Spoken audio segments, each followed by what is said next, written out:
Oh, hey. Hi, Matt.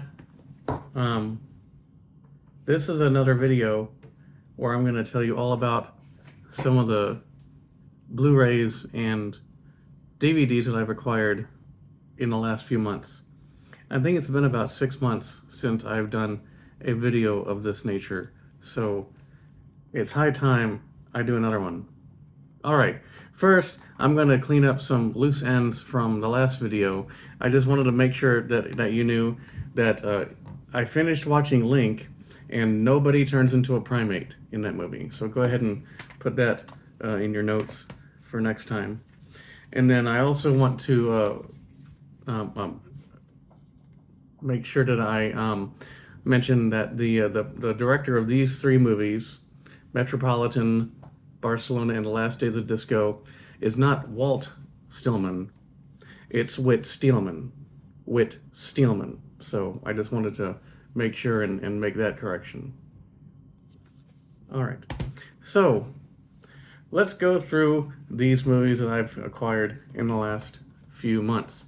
First, there's Best Defense, starring Dudley Moore and Eddie Murphy. Now, this is a Kino Lorber release, and they are proving to be probably one of the best DVD distributor and Blu-ray distributors, one of the best that's around right now, because they always have like a good commentary.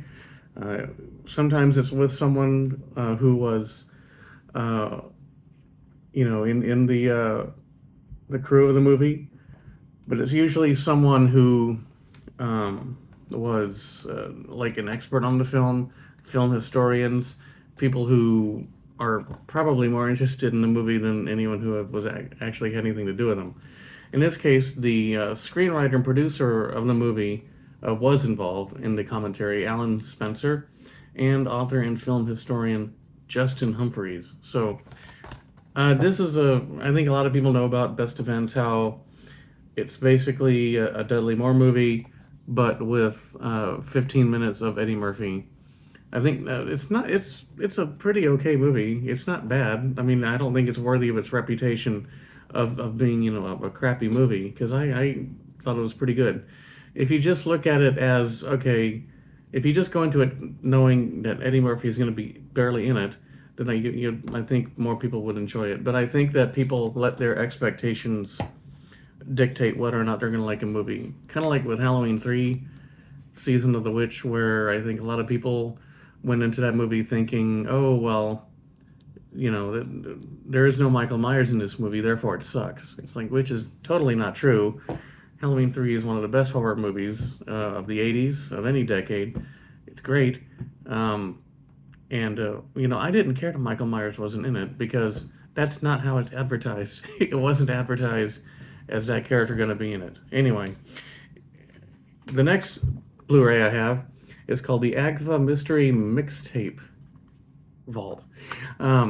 This is a compilation of a bunch of different, as I remember it, downloadable videos that you could purchase from Agfa, which would be just a whole different. Let me just read the back, because that'll be more interesting than whatever I'm saying.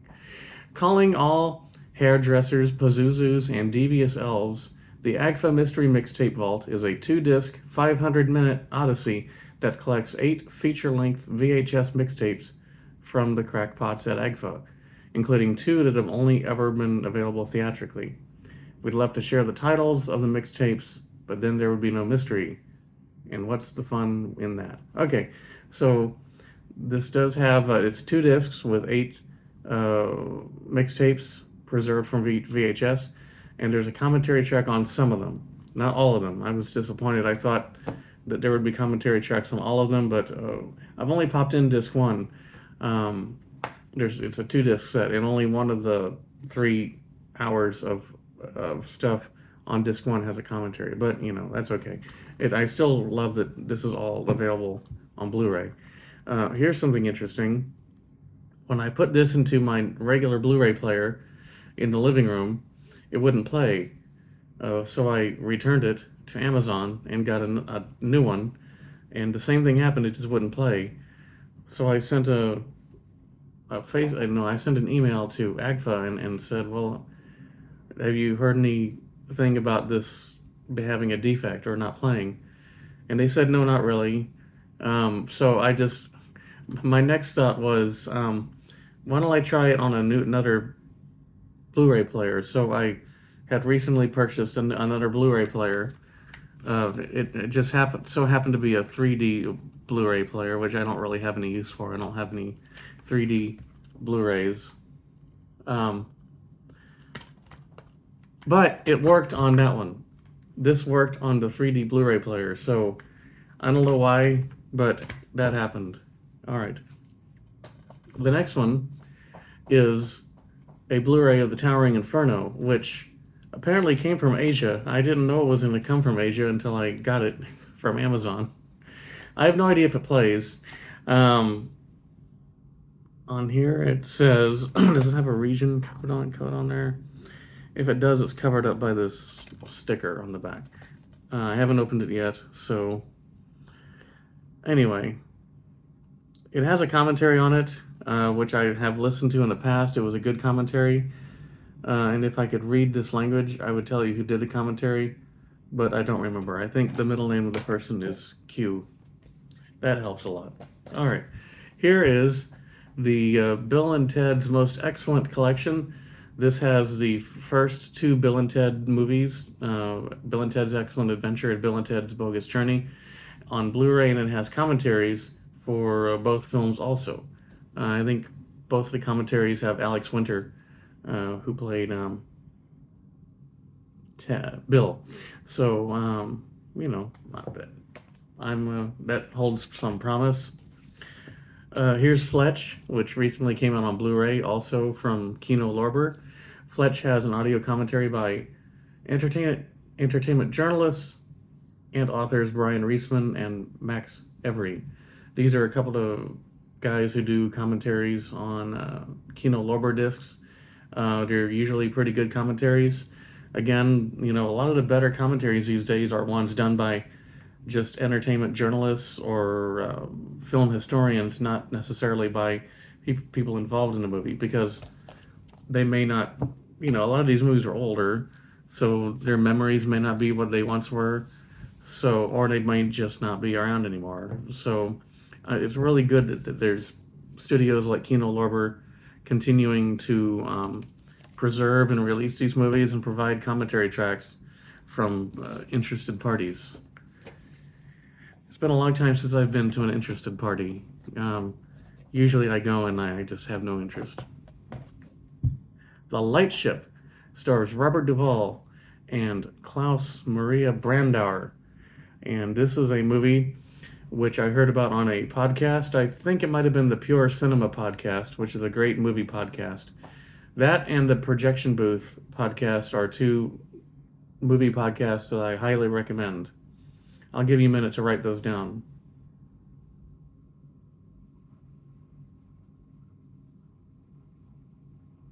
Okay, you can advance to the next slide now.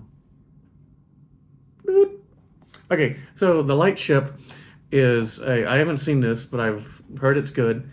It has something to do. A light ship is apparently a ship that the sole purpose of which is to serve as a light beacon for other ships. I could be completely wrong and not remembering that correctly. I could be misremembering it. Speaking of that, I've never met misremembering, but one day maybe I will. Here's Orca, the killer whale, starring Richard Harris and Charlotte Rampling and Will Sampson and Bo Derek.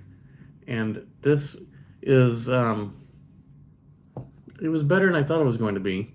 I think I had seen it 25 years ago, probably on VHS, and thought it was just okay.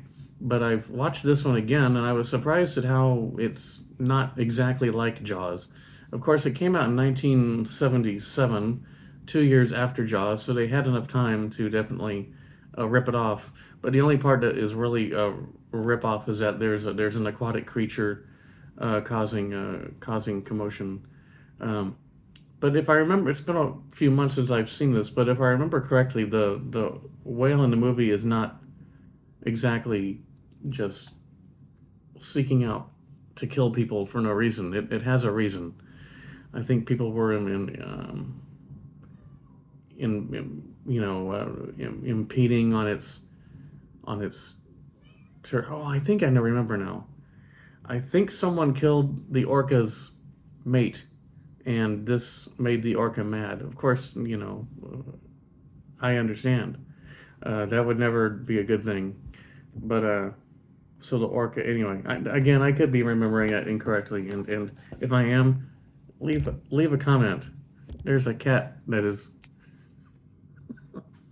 rubbing itself on the camera, which occasionally I'll do also, but that's for a different video. Okay, here's the last American Virgin. Speaking of rubbing yourself on a camera, I've not seen this. I hear it's very good. It's a good 80s. I say sex comedy, but probably is going to reduce it somewhat. I hear it has a really downbeat ending. I've never seen it, so I don't know what the downbeat ending is. But it has special features. Not a commentary, but that's okay. I wanted to see it, and it's not streaming anywhere, so I bought it. So as usual, I've forgotten in the middle of this video to tell you where I've gotten these. Basically, most of these I've gotten from Amazon. I think I got the Agfa one. No, I got that from Amazon because I just mentioned about how I had to get it twice. Okay, well that made it easy. Okay, here is Kinski's Paganini, where Klaus Kinski plays an insane Italian conductor, and it's got nudity, and it's got Klaus Kinski, and it's got classical music, and if you have all three of these, what else do you need really? Do you really need the Marvel Universe? I don't think so. So Kinski's Paganini, Niccolo Paganini, or maybe it's Paganini, I don't know, comments, was a legend in his time, a master violinist and renowned composer who brought new depth and complexity to the art of music. But in his private life, Paganini was a brute and a womanizer who used his talents to seduce and manipulate beautiful women, driving himself, his young son, and devoted wife to the brink of madness. And Klaus Kinski, of course, is a kind of notorious actor for being kind of crazy. He worked a lot with Werner Herzog, and he drove Herzog crazy, as detailed in the documentary My Best Fiend, Klaus Kinski. So anyway, this is on Blu-ray now. It has a pretty good commentary. I've heard the commentary. It has, I think, 2 versions of it. There's a 95-minute director's cut, and it has the other cut, which is something. All right. Amazon. Here's one I didn't get at Amazon. I got it at Barnes & Noble. It's a copy of Fatal Attraction. It has a commentary by director Adrian Lyne. I've seen this maybe 1 or 2 times. It's been a while since I've seen it, but I remember liking it. It has a commentary. It was only $7, so sure, why not? This one I think I got this at an antique mall. I think I might have gotten it at the antique mall in Denton, the one that's called Antique Mini Mart or something like that. I don't remember. It's across the street from Recycled Books in Denton. This is the ROG version of the movie, so I think I'm pretty lucky to have that. It's still got I can't quite open it because it still has the sticker that is on there. Well, anyway, it looks like Ford Fairlane. So yes, Adventures of Ford Fairlane, starring Andrew Dice Clay, a fixture of comedy in the early 90s, who was foul-mouthed, and people liked him because he was foul-mouthed, or they hated him. This is only one of 3 movies I can think of that he did. This one and Dice Rules. Dice Rules was the NC-17 rated 1990 concert film that he did. Basically, it's him doing stand up with some really bad skits kind of at the beginning and in the middle, I think. I saw that at the theater, and I probably thought it was good. I don't know. Ford Fairlane I saw on VHS. This has commentary by director Rennie Harlan, which I would be interested in listening to.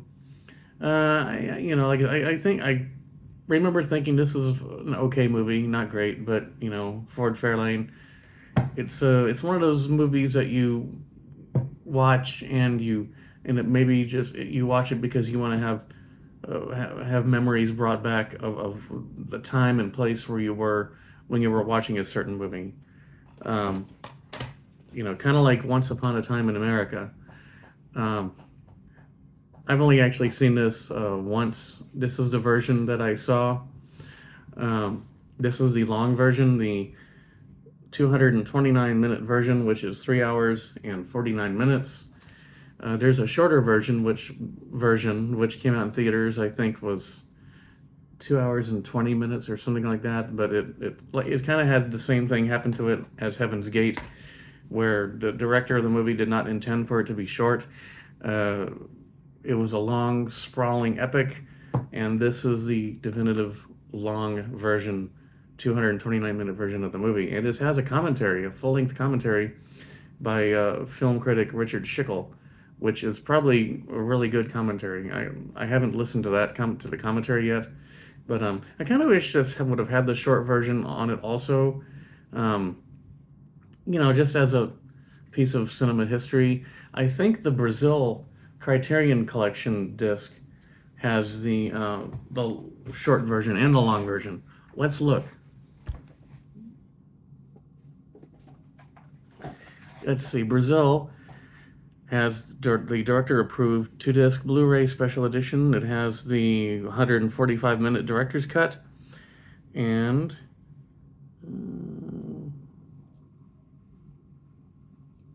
this also has the Love Conquers All 94-minute version with commentary by Brazil expert David Morgan. That's why I bought this, the Criterion Collection version of Brazil. Sometimes Criterion is just amazing.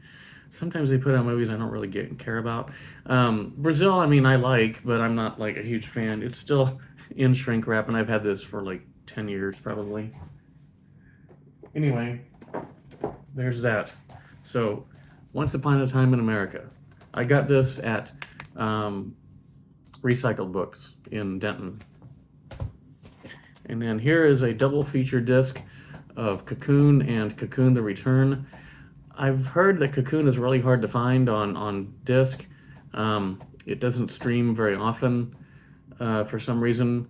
Cocoon, this has a commentary by Ron Howard for the first movie. He didn't direct The Return, so there's no commentary for that. That's not why the reason that's not the reason why there's no commentary for Cocoon the Return. There just isn't. Sometimes in life, there just isn't. So, again, I haven't unwrapped this. I got this at an antique mall in Carrollton, near, kind of like in the town square of Carrollton where the Babes is, and there's that old movie theater, which is no longer a movie theater, but holds, you can have events there. Anyway, all right, so this is part 1 of part 10 of the Here's My New DVD and Blu-ray Acquisitions video.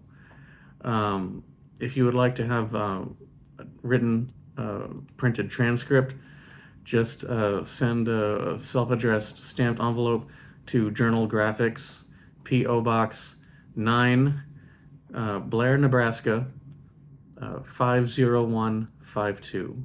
And I expect that in the mail in 6 to 8 weeks.